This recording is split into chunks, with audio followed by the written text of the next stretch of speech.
George W. Bush had the right instincts, but the wrong methods.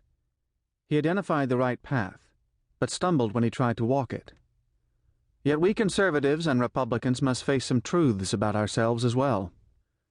In important ways, Bush saw more clearly than we. He recognized that the conservatism of the 1980s and 1990s had exhausted itself. After the triumph of 1994, we lost the battle over the government shutdown in 1995. Running as a Reagan conservative, Bob Dole lost the presidential election of 1996. In the court of public opinion, we lost the impeachment fight. We lost the congressional elections of 1998, the first time since 1822 that a non-presidential party had failed to gain seats in the sixth year of a presidential term. Bush had won the biggest Republican victory of that otherwise frustrating year. He was re-elected governor of Texas in 1998 by the highest margin of any re-elected governor in the country, almost 70% of the vote, due in large measure to his breakthrough success among women and minorities. Republicans turned to George Bush because he seemed to offer an escape from a dead end into which we had steered ourselves. Had we nominated a Reagan-style conservative in 2000, we would certainly have lost again. Bill Clinton left office tainted by scandal, but protected by a 65% end-of-presidency approval rating, higher than Reagan's, higher than Eisenhower's. The 2000 election could easily have proven itself a 1988 in reverse.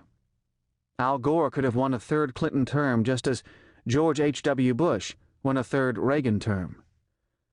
If the Republicans had nominated a principled small government conservative in 2000, Gore surely would have won that third term.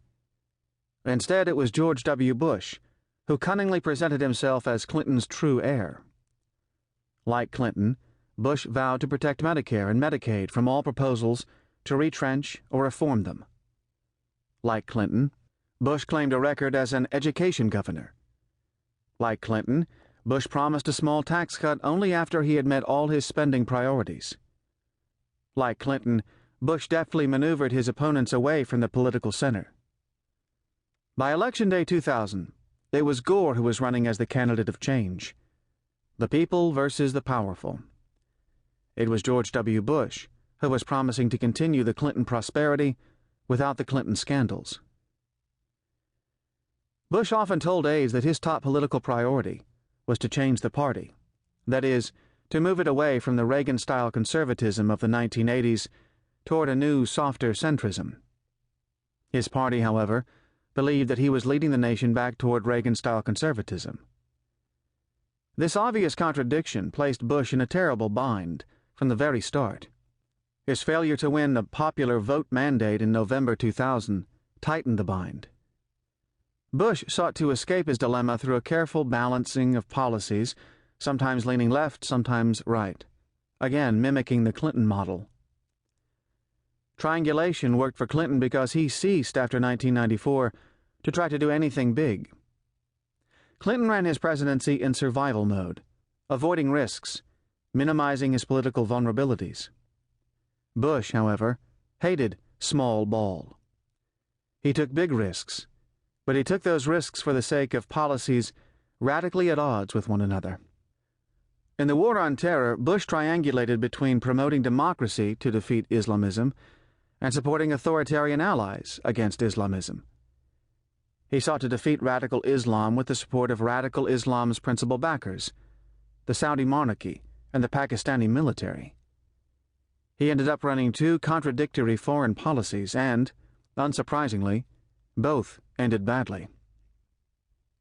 At home, Bush triangulated between radical free market reforms in Social Security and Medicare on the one hand, and a huge expansion in government's grip on prescription drugs, farming, and energy on the other. He cut taxes and increased spending. He sought to protect the nation from foreign terrorists while propping open the doors to huge new waves of foreign immigration. Unsurprisingly, these contradictory policies ended badly too. Presidential reputations fluctuate over time. Harry Truman left office reviled as a cheap, small-time huckster, a man of intemperance.